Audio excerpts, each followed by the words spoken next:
आजीच्या बटव्यातील उपयुक्त टिप्स. हिवाळ्याच्या दिवसात सर्दी झाली तर सामान्य वाटते, पण उन्हाळ्यात जर सर्दी झाली तर ती एक समस्या बनते. थोड्या सर्दी पडशासाठी डॉक्टरांकडे जाणे आवश्यक नाही. घरगुती उपचाराच्या मदतीने देखील यावर मात करता येऊ शकते. लसूण. कडक उन्हाळ्यातही आपल्याला सर्दी पडसं झालं तर लसूण एक चांगला उपाय आहे. वास्तविक लसूण हा एक प्रकारचा ब्लड प्युरिफायर आहे. लसण, लिंबू, मिरची पावडर आणि मध यांच्या मिश्रणात अँटी इन्फ्लेमेटरी आणि अँटी मायक्रोबियल गुणधर्म असतात. एकीकडे मिरची पावडरचा नाकावर थर्मोजेनिक प्रभाव होतो, तर लिंबूमध्ये आढळणारे व्हिटॅमिन सी रोगप्रतिकारक शक्ती वाढविण्याचे काम करते. तयार करण्याची आणि वापरण्याची पद्धत. सर्वप्रथम लसणाच्या काही पाकळ्या सोलून मॅश करा. त्यात थोडासा लिंबाचा रस, 1 चिमूटभर मिरची आणि मध घाला. सर्दी पडशापासून मुक्ती मिळवण्यासाठी या घट्ट मिश्रणाचे सेवन करा. पूर्ण बरे वाटेपर्यंत हा उपाय करत राहा.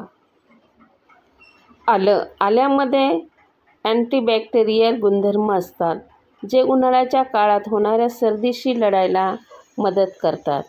आल्यासोबत लिंबू आणि मधाचे सेवन केले गेले तर सर्दी पडशापासून त्वरित आराम मिळतो.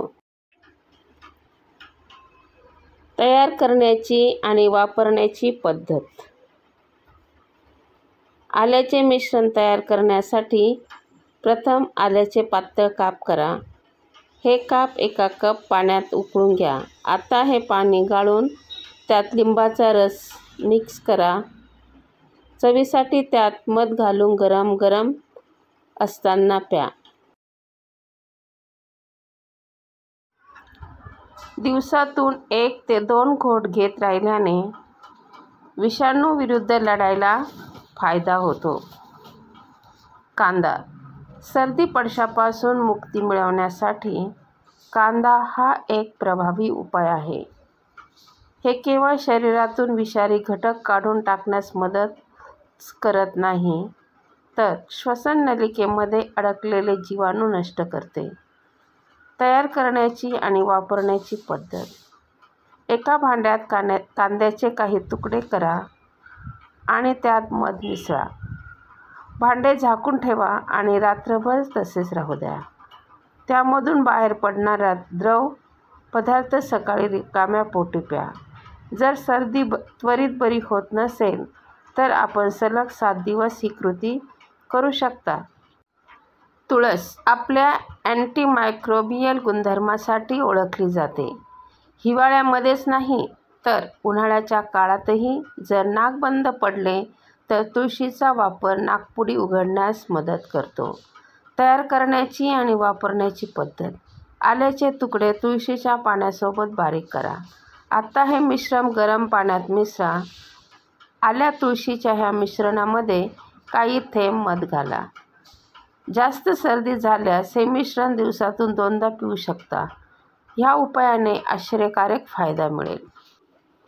हळद. हळदीमध्ये असलेले कर्क्युमिन अँटिसेप्टिक म्हणून कार्य करते.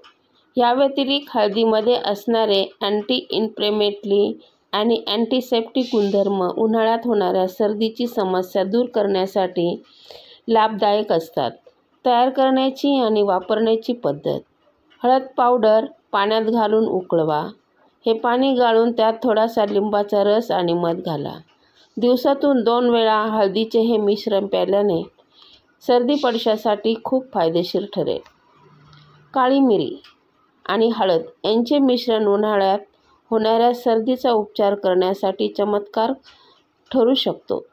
वास्तविक मिरपूडमध्ये पेप्रिन आणि हळदीमध्ये अँटिसेप्टिक गुणधर्म असतात, जे कफ जमा होण्यास प्रतिबंध करतात. काळी मिरी, हळद, दूध आणि मध यांचे मिश्रण नैसर्गिकरित्या सर्दी पडशापासून मुक्ती मिळवून देते. सर्वप्रथम संपूर्ण मिरपूड बारीक करा.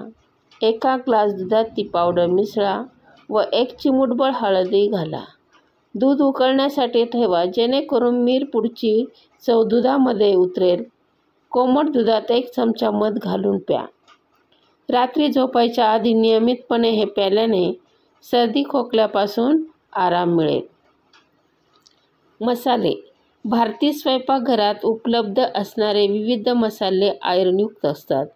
त्यांच्यामध्ये शक्तिशाली अँटीऑक्सिडंट गुणधर्म देखील असतात, जे जलद रिकव्हरीसाठी फायदेशीर ठरतात. तयार करण्याची आणि वापरण्याची पद्धत. जिरे, मेथी, बडीशेप आणि धणे बारीक करून मिश्रण बनवा. आता हे मिश्रण गरम पाण्यात मिसळा आणि उकळून घ्या. 1 चमचे सैंधव मीठ घाला आणि चांगले मिक्स करा. गरम झाल्यावर पाणी गाळा व ते प्या. चांगल्या परिणामासाठी दिवसातून 2दा हा हर्बल चहा प्या. लवकरच आपल्याला सर्दी पडशापासून आराम मिळेल. मित्रांनो, व्हिडिओ आवडला असेल तर प्लीज लाईक, शेअर करा. Thank you so much watching my video.